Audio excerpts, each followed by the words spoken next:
Why did this movie flop? Why do bad movies happen to good people?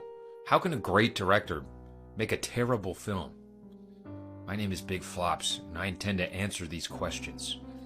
Today we're talking about a movie, a big flop, that you probably never even heard of. It's our coldest case yet. In the 60s and 70s, director Hal Ashby had one of the greatest runs in Hollywood history. After seeing some Oscar success, he announces that his next two movies are going to be shot back-to-back and then edited at the same time. The first movie's called Being There, one of the most celebrated American auteur efforts of the 1970s, an already stacked decade. The other film was called Secondhand Hearts. All of the early test screenings went terribly. The studio abandoned the release. No posters, no trailers, no press. With a budget of $7 million, it made just $19K. Ashby's golden streak was over. But why? It's the 70s. Director is king, and success is found mostly in the bolstering of unrestrained creative talent. But at the same time, these mega hits start to occur.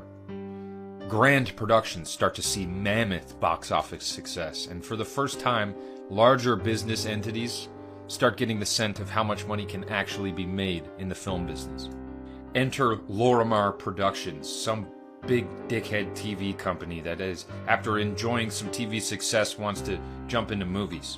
They look to director Hal Ashby. Ashby is an auteur. He's not interested in making big mega hits like Jaws. He signs a 3-picture deal based on the strength of their offer. A 50-50 split of profits, full creative control, and a say in the marketing and distribution strategies of each of the 3 films. June 1978, Ashby announces his next projects are filming back-to-back and they're going to be edited simultaneously. Editing is Ashby's first gift. His editing skill informs his directorial approach. He says, quote, "I let the actors go, and if I can get 4 or 5 good choices of take, then I'm delighted." Originally called The Hamster of Happiness for some reason, Ashby and this actor, Robert Blake, have wanted to work together for a while. Blake owns the rights to this script, so the two agree to work together. The first 6 weeks are plagued with record heat waves. The titular hamsters keep dying of heat exhaustion. Lead Robert Blake starts to sour on Ashby's directing approach. He doesn't like the actor-first, free-form approach. And because Blake owns the script, half of the crew is Blake's people, and half of the crew is Ashby's. So as their relationship bitters, the set splits into 2 feuding factions. Opposite Robert Blake in the movie is lead actress Barbara Harris. Blake and Harris hate each other. As the on-set energy grows worse, Harris struggles to remember her lines, enraging Blake further. Pressure mounts until October. Filming wraps just 5 days over schedule, and Ashby must move on immediately to his next project, Being There. The on-set environment on Being There is the polar opposite. Everyone remembers it fondly, and it wraps on time. Ashby's studio comes equipped with 2 editing suites down the hall from one another. He edits Being There at the same time that he supervises the editing of Secondhand Hearts. He's eager to foster new talent and give young editors a chance, but this is the point where his loose 5-take minimum approach begins to backfire. He sees an early print and disagrees with a lot of the choices of take. It is at this point that Lorimar takes that print anyway and starts test screening it. The screenings go incredibly poorly. Marketing research firms are brought in. They decide that a new name should be chosen, and the hamster of happiness becomes Secondhand Hearts. The third film of the deal, Looking to Get Out with Jon Voight, shoots in Vegas. Before making the 6-hour drive, Ashby spends his few remaining days trying to salvage Secondhand Hearts. He works 7 days a week on 3 to 4 hours of sleep. But time runs out. He leaves for Vegas and leaves detailed notes for a second batch of junior editing staff. Looking to Get Out wraps. Ashby returns to Hearts, but the new editing team have made the same mistakes as the previous team, and once again he must become primary editor. It is now 1980. Filming has been done on Hearts for almost 2 years. Blake appears on The Tonight Show, expressing his frustration to Carson at not seeing the film, despite having filmed it 2 years ago. Late August, a print of Secondhand Hearts is given to 2 market research companies for test screenings.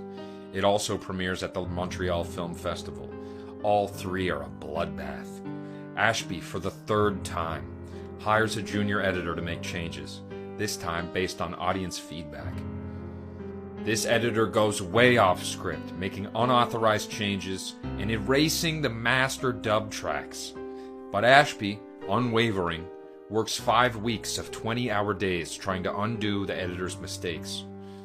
But the lawyers are looming. Lorimar feels the film has no audience now and just wants it out. Ashby is finally forced to, quote, emotionally cut loose from the film. The studio abandons all marketing and all distribution efforts. It is released in 6 major cities in May of 1981 for 1 week only, out of pure financial obligation. Ashby's streak is no more. The first flop factor obviously is going to be the studio. I mean, obviously it made no money because there was no release. The release was abandoned. And you can't release a movie without marketing it. You just can't. That's not how it works. But problems began long before that.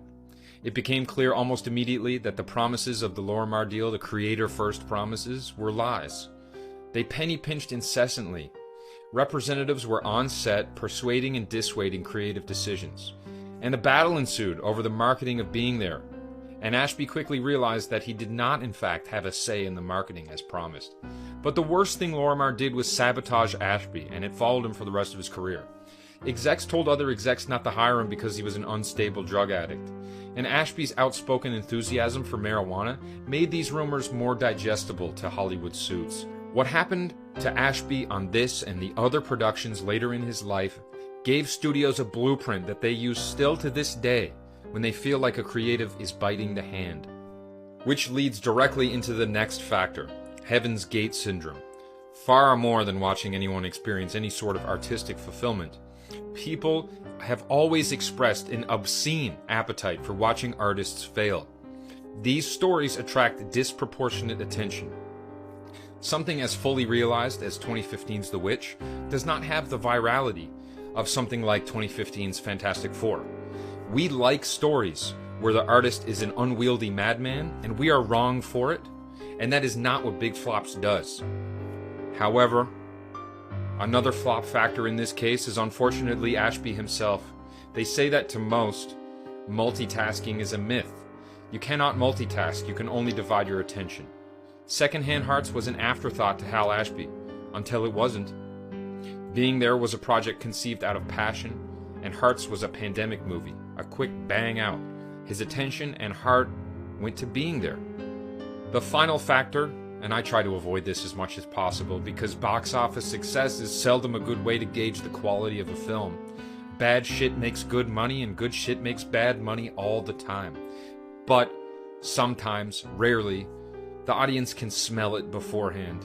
And in this case, the film might have been bad. A poor conception carried out through a poor onset vibe created a poor result. It was a bad film.